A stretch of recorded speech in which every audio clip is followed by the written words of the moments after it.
Okay बच्चों, तो आज हम एक क्लास 10th का छोटा सा पार्ट लेके आए हैं केमिकल रिएक्शन। और केमिकल रिएक्शन में जो आज रिएक्शन हम लोग स्टार्ट कर रहे हैं इसका नाम है सोपनीफिकेशन। हम देखेंगे मेजर सोपनीफिकेशन में क्या होता है। तो सोपनीफिकेशन में हम लोग एस्टर को बेस के प्रेजेंस में, हमने यहाँ पे सोडियम हाइड्रोक्साइड, मतलब कॉमन नेम की बात करें तो ये कास्टिक सोडा भी कहलाता है। कास्टिक सोडा के प्रेजेंस में हम लोग एस्टर को ब्रेक करते हैं। जब हम ब्रेक करते हैं तो हम देखते हैं कि ये corresponding salt of acid produce करता है, और अलोंग विद द एसिड ये हमें इथेनॉल भी देता है। CH3CH2OH इसको हम लोग कहते हैं। तो हमें ये इथेनॉल मिल जाएगा। इथेनॉल आप ध्यान से देखेंगे, हमें यहाँ पे करस्पॉन्डिंग एसिड का साल्ट मिलता है जिसका नाम सोडियम एसीटेट होता है। ये सोडियम है बच्चे, आप अच्छे से ध्यान देंगे एग्जाम में। जो हम यहाँ बेस लेते हैं इसी का पार्ट हमें यहाँ से H हट के मिल जाता है। तो आपको ध्यान देना होगा, हमने यहाँ पे सोडियम हाइड्रोक्साइड लिया है तो हमें यहाँ करस्पॉन्डिंग सॉल्ट सोडियम के रिस्पेक्ट में मिलेगा जिसका नाम सोडियम एसीटेट होगा। मैं एक बार आपको नाम मेंशन कर दे रहा हूँ, सोडियम एसीटेट होता है, यह आपको ध्यान देना होगा। और ये इथेनॉल है। इसी सोडियम एसीटेट को हम फर्दर यूज कर सकते हैं सोप और डिटर्जेंट बनाने के लिए। डिटर्जेंट बनाने के लिए इसीलिए इस रिएक्शन का नाम होता है saponification, because this compound use for the preparation of the soap and detergent. Okay बेटा, तो इन चीजों को ध्यान देंगे।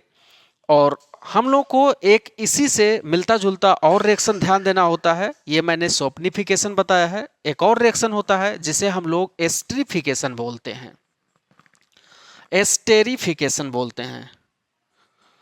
एस्टरीफिकेशन आपको अच्छे से ध्यान देना होगा। एस्टरीफिकेशन में क्या होता है?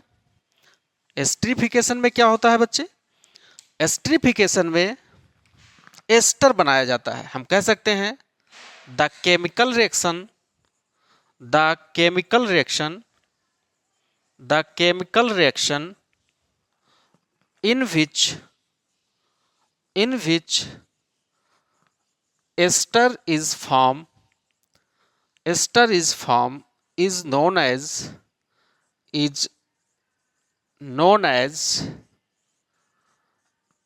एस्टरीफिकेशन। एस्टरीफिकेशन यहाँ हमने डेफिनेशन इसलिए लिख दिया है क्योंकि बोर्ड के एग्जामिनेशन स्प्लिटिंग के अंतर्गत मार्क्स दिया जाता है। तो उसमें आपको एक नंबर में डेफिनेशन, एक नंबर में केमिकल रिएक्शन और उनके कंपाउंड के नाम, उसमें जो यूज होने वाले केमिकल कंपाउंड हैं। तो एस्टर को बनाने के लिए जो हम लोग यूज करते हैं वो हम आपके सामने बोर्ड पे आपको दिखा रहे हैं। देखेंगे बच्चे, एस्टर को बनाने के लिए हमें एसिटिक एसिड लेना होगा। ये हम एसिटिक एसिड रखे हैं। और हमें इथेनॉल लेना होगा। ये रिएक्शन एसिडिक मीडियम में होता है। एक बार दोबारा ध्यान देंगे आप लोग, ये केमिकल रिएक्शन एसिडिक मीडियम में होता है। जब हम एसिटिक एसिड और इथेनॉल को एसिडिक मीडियम में रिएक्ट कराते हैं तो हमें एक इसी के रिस्पेक्ट में कंपाउंड मिलता है जिसको हम लोग एस्टर बोलेंगे। ये हमने एस्टर बना दिया है, एस्टर बना दिया है।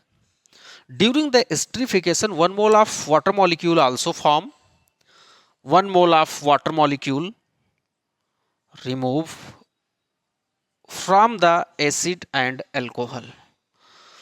इस केमिकल रिएक्शन को मैं थोड़ा और अच्छे से ओपन करके आपको दिखाऊंगा। इस केमिकल रिएक्शन को हम थोड़ा और अच्छे से आपको दिखाएंगे, बस आप हमारे साथ बने रहेंगे। इसी सेम केमिकल रिएक्शन को हम लोग और अच्छे से देख सकते हैं।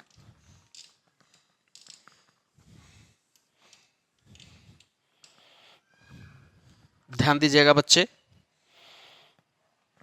कुछ बच्चों को एग्जाम में प्रॉब्लम होता है कि हम इनको कैसे केमिकल रिएक्शन करवा के ये कंपाउंड बनवा सकते हैं। तो इसके लिए हमें वाटर मॉलिक्यूल को रिमूव करने के लिए इसका